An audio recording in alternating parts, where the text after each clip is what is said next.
Hey, welcome to the Huntsville Hustle Podcast. We share stories of grit, growth, and greatness right here in the Huntsville area. Dude, we got today, he's got a lot of grit. I know that. And my guest today, Meekel Buchannon, he's a well-known fixture in the real estate world. If you're in real estate, you probably know who he is. You've probably been to one of his events. He's always creating events out in the community, and he's also known for helping people with wealth accumulation out in the community. He's very passionate about that. So, Meekel, thanks for coming on the show, man. Thanks for having me on the Huntsville Hustle. I can't talk. I really appreciate it. Thank you very much, man. Absolutely. Yeah. So, I mean, one thing that stands out about you is you're just an incredibly driven person. I mean, I've known you a little bit in person, but I've kind of followed your career a lot. Where's that drive come from and where's that work ethic come from? I think it comes from family. Where we are from, like we're originally from deep southern Georgia, a place called Albany, Georgia. As of like a year ago, it was ranked like the 27th worst place to live in the country. My grandmother just passed back around Thanksgiving, but our cousins, our grandparents were there. Everybody was there. And I mean, I thank God my mom moved us out. But before then, my mother told me before, like my father and myself, for her, our family just worked to get better, to own a house. And then the next person got a house, to pull yourself out the projects. My mother just said, like, your parents had a lot of hustle. And she said at times we think you got 4 times as much, too much hustle. But you can ask people for help, but a lot of people want help. So sometimes you got to grab your bootstraps and make it do what it do for yourself and for your family. So it's That's there. it. So that's how you grew up. But how do you keep that fire going even today, man? How do you keep it? How do you keep? Every day I wake up on broke. Every day I wake up on zero, in my opinion. I mean, I could be a multimillionaire, you wouldn't know it, unless you came to my house or something. My mind is, what's the next deal? Okay, that was yesterday.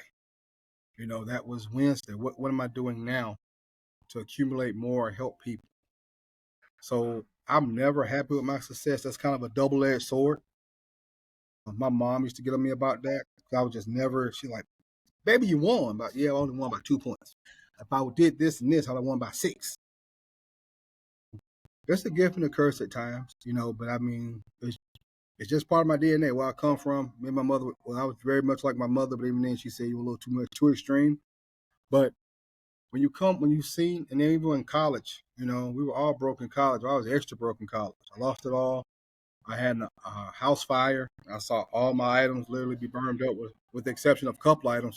So I've had some huge life tragedies that's really shaped the way I think now. So I mean, that's where a lot of the hustle and drive comes from. Sometimes those bad times get you where you want to be. So man, it's not fun going through, but it sure does create a stronger person and coming through At that all. fire. So you had some help along the way. We all have a little bit of help along the way. So who are some mentors that helped you along the way? You know what, man? I come from community and village. So there were people in the neighborhood to this day, I don't even know their names. And I'm sure they're going on to glory or other places. You know, me and my cousins and even my uncles and aunts, we kind of grew up in the same house, like a 5-generation house. So there were things as kids we shouldn't have seen. Just to be honest, we laugh about it now, some of it, but some things we just shouldn't even have seen as children. But at the same time, some of them alcoholics would be like, "Don't be like me. Come talk." They'd be drunk, but they would talk to us. Like, look at me. I'm on the street. Don't go to school. And, then you would see what happened to them. Like on the 1st and the 15th, I didn't know what that meant as a kid. My grandparents knew the 1st and 15th, when the chicks come out, you would see the community change. People are high, they're drunk, they're laid out. And you literally, as a child, could go have a conversation with a crackhead or a drunkard. So that kind of shaped, well, at least me, that shaped my mentality. Like, okay, it's all about a good time, but you can't go too far or you can become addicted to some of this stuff. And then as far as mentors, one of my professors named Dr. Charles Woods, he got a hold of me about, I think I was a sophomore or first part of my junior year. And he just sat me down and he just, I had to put out my college, your courses for school. And I was taking all these courses because I thought you had to have 18 hours a semester to get financial aid. So I was taking level 3 courses, which is junior, senior, as a freshman and a sophomore. And my school debt was spinning out of control. So I remember when he was looking at my schedule, he's like, "Why are you taking these classes, all these classes?" And I'm like, "Well, I need financial aid." And he was like, "Meekel, you're going to take 12 hours and you already have earned a minor in chemistry because all the classes I was taking," which that was not the goal, but I did by accident. But I mean, he's been a mentor during school, and I actually tell people like he saved my life in college because I really spiraled out of control, and he got me back straight. And I never forget one situation I got involved in by accident, and I was spiraling. He brought me into his office. He still has the same way. We're like great friends now. And he said, hey, let me talk to you, Meekel. So I walked in, and he literally sat me down, shut the door, and said, Meekel, I'm worried about you. You're not the same cocky kid I met 2 years ago. And I was going through a lot. He said, I think the best thing for you to do as your academic advisor is to withdraw from school, go back to Huntsville, get yourself straight, and then come back to school. I'm going to call your parents right now and tell them who I am and advise them they should let you withdraw from school. I'm your academic mentor and advisor, so I can protect your grade for up to a year. Just promise me you'll return to school and it will move forward. And I said, what's option two? He said, option two, we fight. He said, we'll be right beside you the whole time. We fight and get you worked out and straight, but you need some help. Well, going back home wasn't an option at first.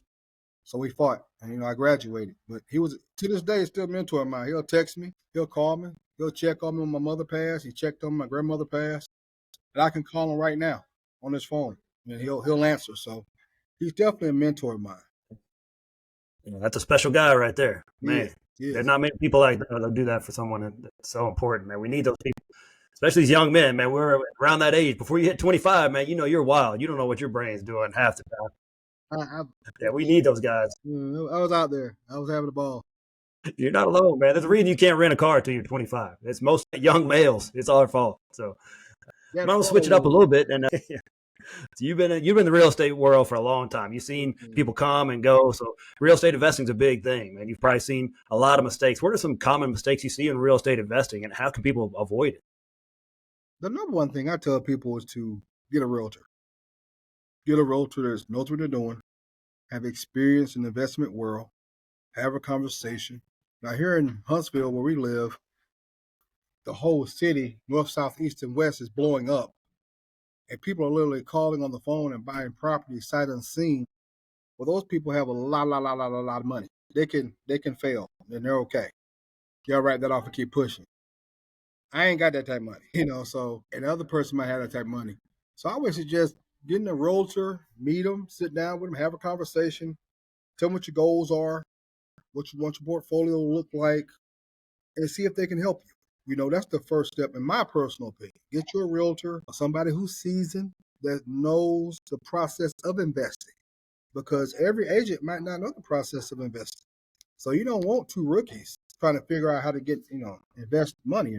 That's not the best move. Yeah, that's a lot of money on the line. You need someone, like you said, a seasoned person that's had kind of boots on the ground, knows what's going on, knows the lay of the land. I know a few of those. I might be talking to one right now. So man, you've also been in this game for a minute. So what's maybe one unconventional or common overlooked strategy you've used in your real estate, kind of growing your real estate portfolio? You know what? I made a lot of mistakes, Joe. I made a lot of mistakes because I was like, I'm a realtor, right? So and that wasn't just because I'm a realtor. My first purchase wasn't the smoothest purchase, because I thought I knew too much, and it was a learning curve. And you're never too high up to learn. You're never too high up or too successful to go back or go forward and talk to someone who has a little more experience or a lot more experience than you do. What I have found out is a lot of people who have a lot of experience, they don't have time to talk to you in most cases. But someone who has that media, like a good friend of mine, he has, I think, 8 rental properties. And he used his VA loan and, 3 or 4 years ago, interest rates between 2 and 3%, and some other grants to build his empire so far. So even though I've been in real estate longer than he has more experience than I do when it becomes in real estate investments and so forth. So I always tell people there's some television shows to make it look real easy and it happens overnight. You be a millionaire. Yeah, them shows are sponsored by Home Depot and Milwaukee and Ryobi. It's not as easy as it looks, but it can be if you have the right realtor.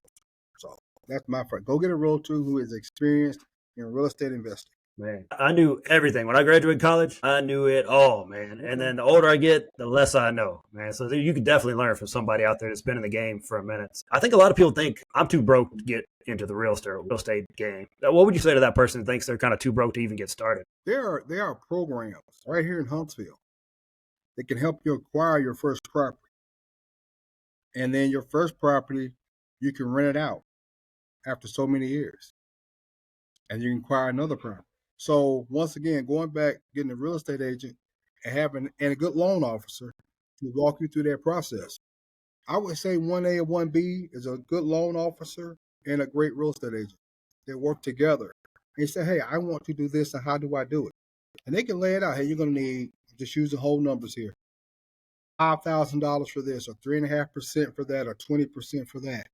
There's different programs that are out there that you can take advantage of that these loan officers know.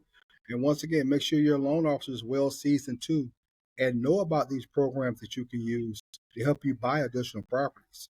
So, I mean, you don't have to. That's what I tell a lot of people. I've met people who, there's some new construction program loans out here that help pay your down payment.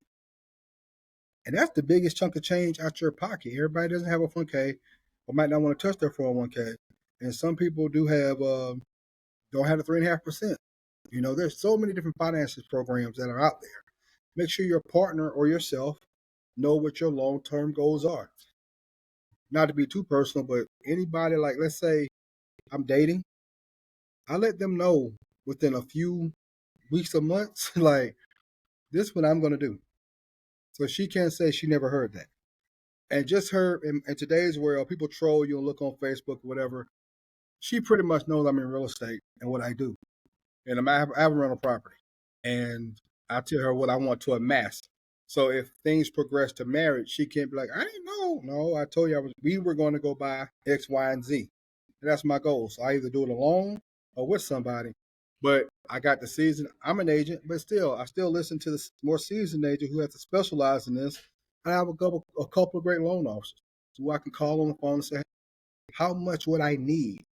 And do I qualify for this program to purchase this home? So that's where I'm at right now. There you go. Use those resources for sure. They're around here. Huntsville's a great place for that. Get a lot of good people out there that can help you out. You don't have to do it by yourself. That's a big message you keep telling people.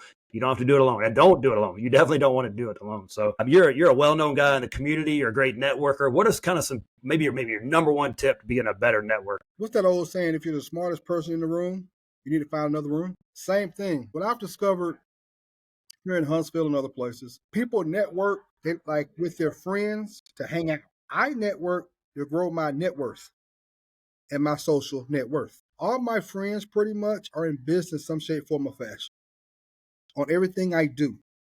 And then we challenge each other like how you and I met. Meet somebody new. You know, I heard of you probably 8-9 months ago. And I'm a research this. I'm gonna dig, and then I'm gonna sit here and watch you. Okay, how can I work with Joe? Or can Joe help me? Or can Joe just might be a great person in the podcast space. Joe might be a great person just go have a beer with, you know. But I gotta see if he's aligned a certain way, you know, and then I know where to put him. A lot of people network with their friends and family, and they don't grow because you don't go nowhere else. Once again, if you know everybody in the room, you need to go find another room. And then sometimes I've done it. I've had people ask me, how do you meet other people? I go sit at certain bars. I go eat at certain restaurants. You know, you might have to save up a month, but you'll be surprised who you might eat or meet just sitting at that right restaurant or sitting at that bar or hotel. You want to do meetups at different places where people of business aren't there. You want to have business meetings at conference rooms and hotels amongst your friends, and that's not growing your business. You're just hanging out. You're just making an expensive bill for yourself. Where me and Joe and two of Joe's friends can go grab a 12-pack and go hang out or go watch an SEC game. I've met more business people sitting at bars. You know, I go to certain bars, I meet more people that have helped me in my career or give me information just by sitting in the right location. So that's what I tell people. That whole saying where it says if you're the smartest person in the room, Go find another room. If you know everybody in the room, go to another room. You should network to the point you don't have to introduce yourself when you walk into a room. Two or three There people, you go. two or three people should know you when you walk into a room. So it took me a while to come up with my logo, you know, and I started using my logo on Facebook. And a lot of you not, I started walking, people start recognizing my logo or my face in Walmart. And people won't even people just walk up to you these days. I think social media has broken it down. They feel you can walk up to you. They don't say excuse me or hey, nothing. They just walk up. To me, I don't know if we're finna fight or what. I don't know. You come beeline at me. I'm thinking we finna fight. I don't know. But they're like, hey, I know you. And I'm like, how? Oh, you're on Facebook. Your logo. And they'll pull it out. So I tell people I'm everywhere. Sometimes when I have to be there, but I put the work in. Most of the work in, I go to places where nobody is. You might be the only person of color in the room. You might be the only white person in the room. You might be the only female in the room. You might be the only short guy in the room. So what? This right here. And this right here, handshake goes a long way. And you'll be fascinated and blown by who you can meet just by doing those things. There you go. Hey, all that money's green in that room, right? That's all the color that matters, right? So, man, that's a great point. I think most of us do go network where we're already comfortable, where we know half the room. And that's not going to grow your business. You need new people. Your network needs to expand. So I like the way you think it. I've never really thought about it that way. It's so simple, but so powerful that, hey, go in those rooms where people don't know you. And the next time you come in, they need to know you. And that's how you do business. That's why I followed you, man. People know you for sure. Yeah, So they know me. so if you could change one thing about the way business works here in Huntsville, what would you change? There's a lot of clicks and a lot of gatekeeping. There's a lot of clicks and a lot of gatekeeping. And it doesn't have to be that way. There's some of the people that are gatekeeping. I don't even know how you became a gatekeeper. Like it's not like you're so high on the hog that you're making moves, but you might know the person who owns Huntsville Hospital, the CEO of Huntsville Hospital. Just to give an example. And you just know them. They'll go to church together. They're not buddies, you don't play golf, but you might know a guy who is majoring in some type of hospital, government, economics, something. You can introduce those two. You can introduce this kid to the CEO of Huntsville Hospital or one of them, and you'll be like, oh, I'm not going to do it. Why? Why? If it's a good person, it's a solid person, you know the person, why not just have a soft introduction? I've done it. I've introduced people. I've been in places where they'd be like, oh, man. Or without even asking, I say, hey, you need to know that guy. Well, who is he? Well, no, so let's meet him. Oh, Meekel, no, let's go meet him right now. And one of my good friends is Kenny Anderson. I don't know if you know Kenny or not, but one time I introduced Kenny to a friend of mine, and Kenny told her, I know Meekel thinks highly of you, or he never would have introduced you to me. Whereas the other person who knew of Kenny was acting like, oh, I know him, but she really didn't know him. So she was gatekeeping for no reason. I've seen that happen here in clicks. I'm going to say this. This is my personal opinion. There's a lot of money in Huntsville, Alabama. A lot of money in Huntsville, Alabama. And a lot of people who are trying to gatekeep ain't making a tenth of the money. So stop it. If you can connect somebody and make his or her life better, do it. Get off your ego. I can't stand that. I can't stand that. If I know I can connect Joe with someone who can help him in his business, I'm going to connect Joe. And I don't expect nothing from Joe. But that's my friend. That's my Hey, little networker. that's That's it. what we do. It'll come back around in business That's like it. this from a fashion.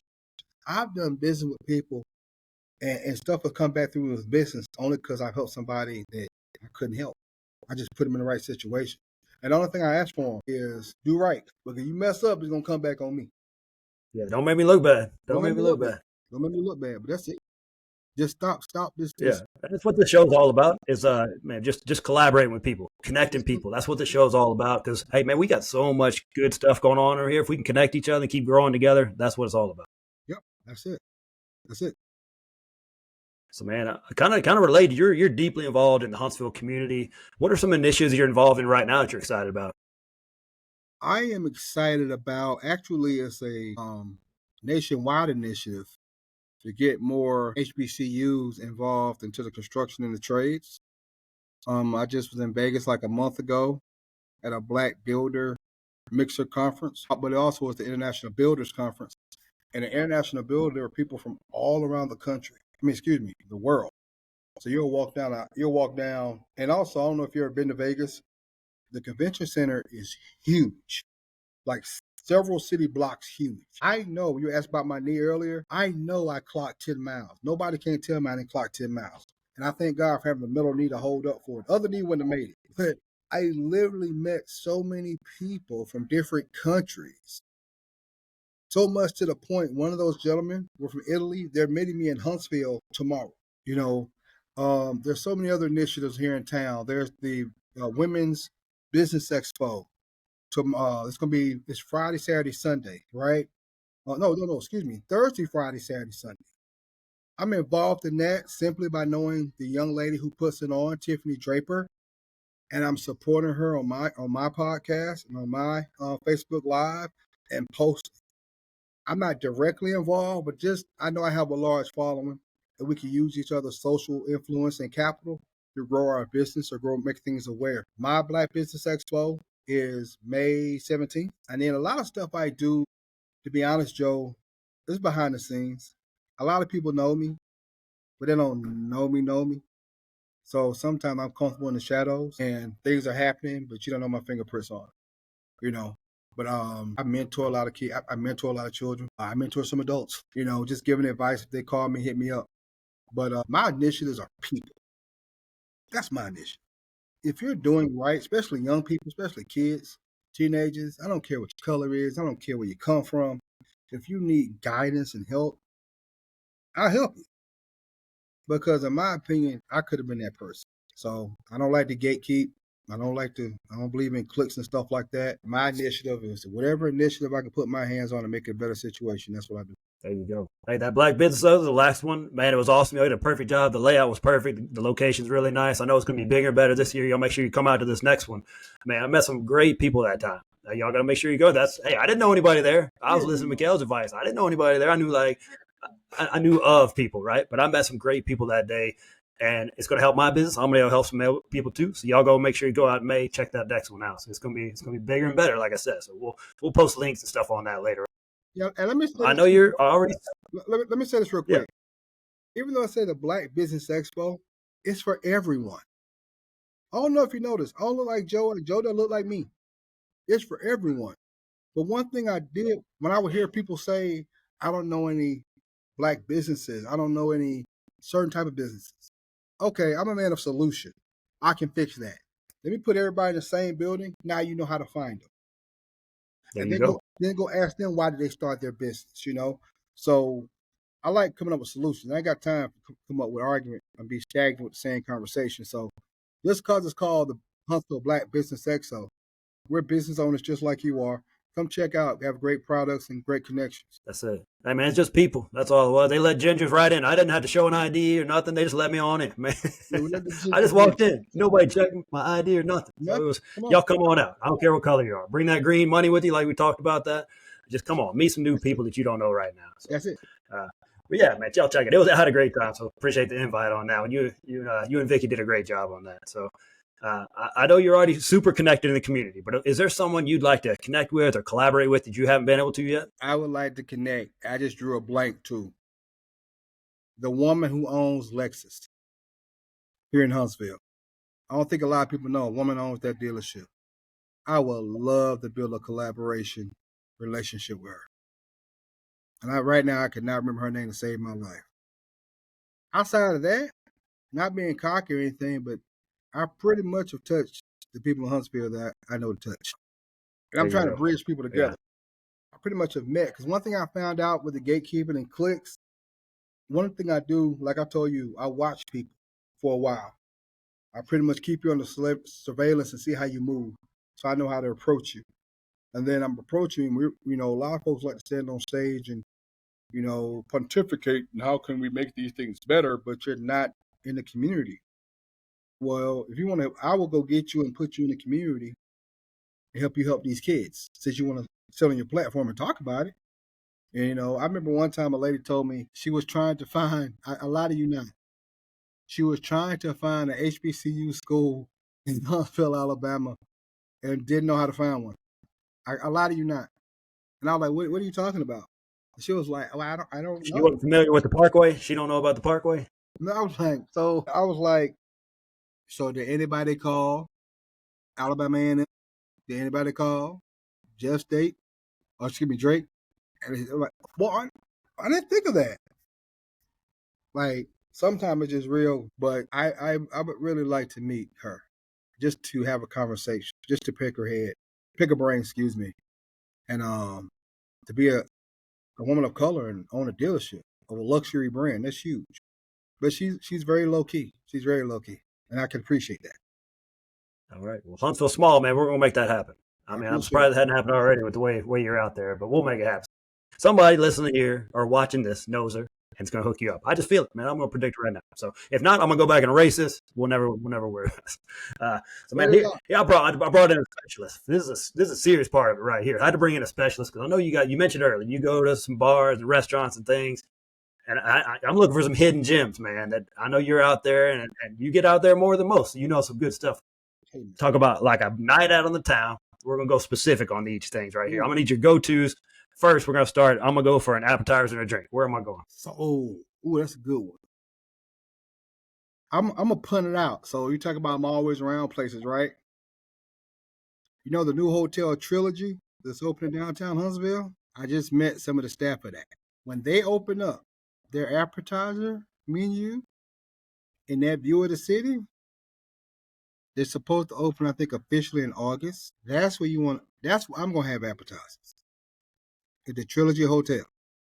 Right now, Char Restaurant off Bob Wallace has a great menu with appetizers. Some of the appetizers can turn into a meal. But if I want a nice appetizer, I mean, that's what I do. I like fried crab claws and gumbo. Char has the best gumbo in North Alabama. So. Okay, that's strong right there. That's a good one right there. All right, so we're going there in August. We go to the new spot, Char for right now. And then, all right, man, we got our appetizer down, got a little drink under our belt. Where are we going for dinner? Okay, have one drink under your belt because the next place you need to go is 40 minutes away in Gunnersville. It's called the Old Town Crossroads. Old Town, I think that's right. Old Town, I think that's right. The best. I'm going to say this, and even though I'm losing weight, I'm still a fat guy. They have the best steak I've ever had from here to Tennessee, from Birmingham to Tennessee. I've known that place for 8-9 years. It's a hidden gem. If you haven't been to Gunnersville in the last 6 months, that dock and all that stuff they've built out there, you can have a whole dinner date, a getaway date. If you do get away or just to want some relaxation with a great meal, try the Soak House. Go get it's a spa. Trust me on this one.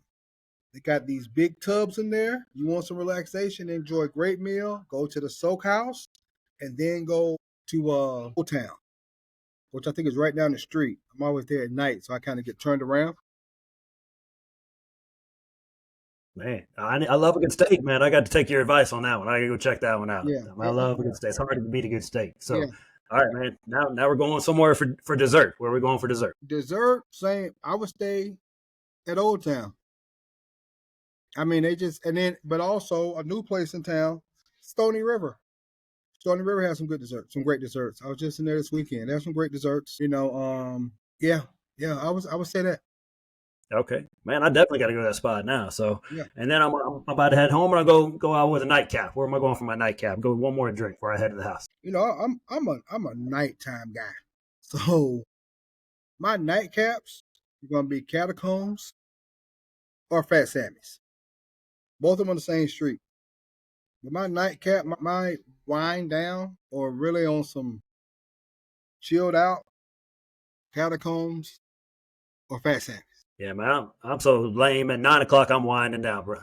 You're just getting started, probably when I'm winding down. So but I can still go to Catacombs. I got to go check. I've heard that was cool, man. I got to check that one out. You haven't been there yet? I haven't. Bro, I go to bed at 9 o'clock. How am I supposed to go there? Well, Joe, it opens at 5. You know what? We'll go, Joe, at 5 o'clock. Open the fire. We'll get a reservation and go. Let's go. Let's go. We'll go. I'm gonna go with you, man. Since you know the ropes, we're gonna go. Let's And go. we're gonna meet some new people too, because I haven't been there, right? So that's just back to one of your perspectives right there. Uh, man, I'm gonna hit you with one more kind of serious question. So, Yeah. I mean, what does success mean to you beyond the money and your properties and all these things you experience? What does success mean to you? Success when I can see other people successful because of something I did. Like it's for me. Anybody I've mentored, all I tell them is to mentor 10 more the way I mentored you. I personally feel, and I'm trying to get teary-eyed, I don't feel like my gifts are on this earth. They're somewhere else. My blessings are somewhere else. And if they are on the earth, I ain't seen them yet. Like when people say about, well, come around, go around, I don't know about that. But there's no better feeling when somebody comes and says, because of you. There's no better feeling than that to me. And especially if I trained you and I mold you. I have a couple of mentees now. They made more money in 4 months than their whole year in their career before they left and joined another company. And when I train people to sell and work or just do business, I train you like a pit bull. I tell people, you're not going to like me. I'm going to curse you. I'm going to say some things like, I'm going to get up under your skin. But when you on that field ready to play or in that classroom or in front of a client, you're going to be ready. You're going to be ready. It's going to come to you. It's going to come to you easy. Muhammad Ali said it best. Training for the fight has to be harder than the fight itself. He said, I train so hard, so I'm in the ring, it's easy. You see me playing with that opponent, but you didn't see me running 5 miles up a mountainside holding the rocks 2 months prior. So being in the ring with whoever is simple. But to see a kid, I mean, that's the biggest thing to me. I go get mine. My drive, I'll go get my money. I'll go get my success. I'll get my rental properties. I'll make businesses, whatever it may be. I'm going to get mine. But it's nothing better than to have, especially a young person, to come back to you and run up and give you a hug and just really say, hey, man, because of you. That's all I ask for. Because I used to ask for people to just take a chance with me. I used to beg for the chance. So what I try to do is turn the negativity into something positive. Because I tell them, ain't nothing you can give me. I had a guy I was mentoring for a while, and we really thought he was that good. He really thought he was going to the NFL. I went down to the coaches, NFL Pittsburgh, all these coaches was coming to see him where he was playing ball at. He was like, they called me Unc, like their uncle or big homie. He was like, when I get drafted, I'm gonna buy you a condo wherever I'm playing. You could come and stay there all week. When I said, let's get drafted first, and we ain't got to do all that. But then we need a backup plan too. I don't need no backup plan, man. I'm getting drafted, and true enough, I saw my own eyes. NFL coaches would come, and when he was, as they like to say, getting out the mud, we was playing in school. I was drawn to him because of his mentality. All I did with him was pay his cell phone. Agents were calling him, and NFL teams would call him. And I would buy toilet tissue, paper towels, stuff like that. Toiletries for his apartment. He never asked for clothes. He never asked for jewelry or sneakers, nothing like that. I told him, I said, I ain't got that much money at the time. I can help you as I can. And that's what I did. But guess what, Joe? When he went for his physical, they found a cracked vertebrae in his lower back. And the doctors told him, one more tackle or the wrong tackle, you'll be paralyzed from the waist down. So his dreams went away overnight. Overnight, literally. Broke his heart. Broke his heart. His fiance left him. Broke his heart. But he hung in there. He's doing great. And when I see him, he still gives me like homage and tell me, if it wasn't for you being in my ear. And it's funny, he's like 6'2". He's like 6'2", 250, or he was 250. And he used to call me Pops sometimes. I'm like, hey, don't call me Pops. I'm not I remember he said, and people were like, yeah, that's your son? People were looking at us funny. And I was like, why do you call me Pop, man? I'm not old enough to be your dad. And that's how the whole Unc thing came to be. He said, you're the closest thing to a dad I ever had. Then I felt that small. So I don't see the age I call them kids. Younger than me, you're a kid. You're a young person. but you're still a person. And that frontal lobe, we talked about that frontal lobe in college. You know, that frontal. I don't forget my frontal lobes. You know, he might have a 22-inch neck and jump 45 inches in the air, but he still has a 19-year-old brain. And so when those kids come back to me and say thank you, that's good enough for me. Did me help change your life, become a homeowner, and then next thing you're calling me, hey, I bought my second rental property. Okay. Hey, I paid off my debt, or whatever it is that I've taught you to do, or I'm making money now. Okay. My blessing to come from somewhere else. I'm good.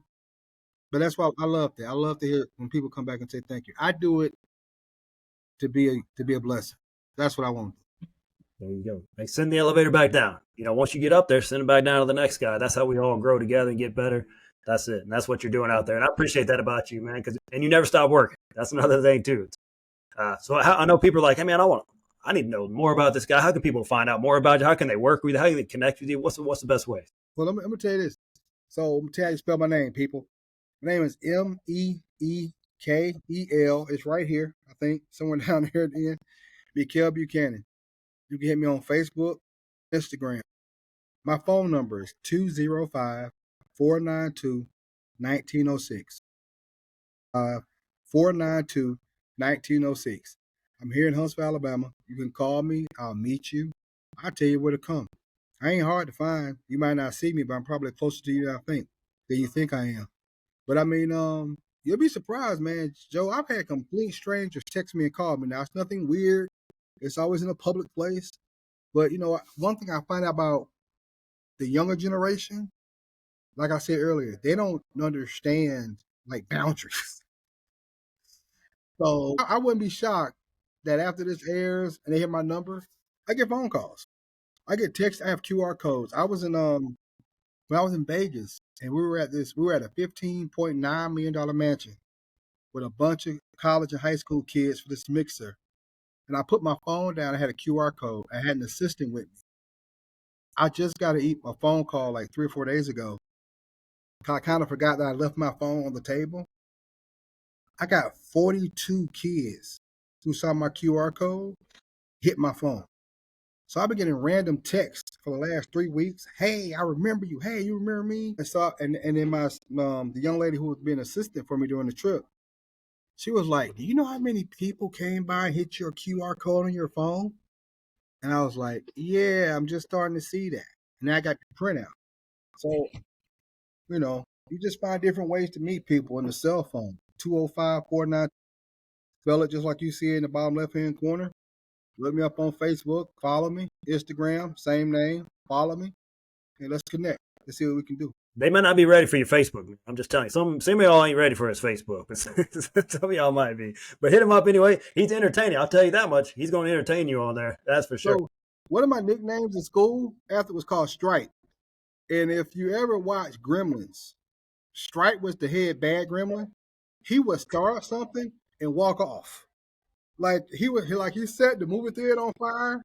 Like he gave him the gas and walked out, and then the whole thing on fire. But he started. So, but you know what? I just want your brain to think a little bit. Sometimes somebody has to light the grenade and walk off. And I have no problem lighting that grenade and walk off. But, you know, I'm all about, we can't get nowhere unless we have course conversation and direction. And I know right now in this tumultuous time that we're in, we can agree to disagree. It's okay. I don't have to hate you. You're not a racist. You're not a hypocrite or whatever the is there already. It's nothing like that. I just don't agree with you. And that's okay. And that's all I want to do is have conversation. You know, and then I really wish, but I have to protect the innocent. How many people are in my inboxes? I wish I could say that. I wish I would do that. Hey man, you're really right. But I can't say it because my wife will see it. You know, so just call it a little dialogue. Just call it a little dialogue. That's all I'm doing. There you go. Yeah, y'all check him out. Give him a call, text. He'll have a conversation. That's for sure. I mean, I bet you'll learn something too. So, Meekel, appreciate your time today coming on here, man, sharing your wisdom over the years that you've learned. And some of it's hard fought too, man. Some of the best stuff. So thanks for coming on. Thank you very much, Joe. I appreciate your time, man. Absolutely. I appreciate y'all listening. Please share this episode. Somebody needs to hear Meekel's message, and maybe they need to work with him. Let's all figure out how, and somebody knows the Lexus dealer owner. Get Meekel hooked up. We need to get those two together. That's a powerful combination. Appreciate y'all listening and watching. We'll see you next week on the Huntsville Hustle Podcast.